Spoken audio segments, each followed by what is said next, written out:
Humentong patnubay at gabay ng magulang ang kailangan. Maaaring may masiselang tema, lengguwahe, karahasan, sexual, horror o droga na hindi angkop sa mga bata.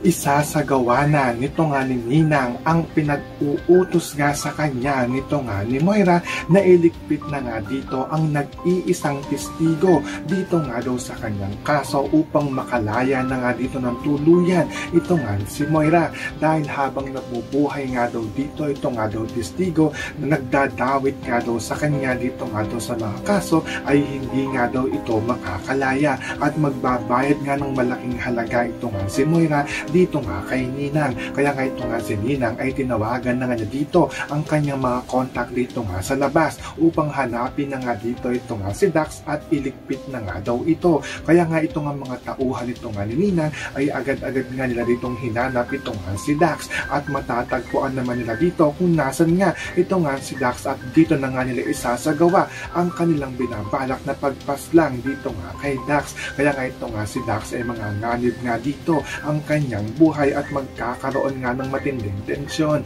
So pakakaabangan nga natin dito ang pagligpit nito nga ni Ninang dito nga kay Dax. Yan ang ating mga pakakamutukan at pakakaabangan dito nga lang sa Abot Kamay na Pangarap.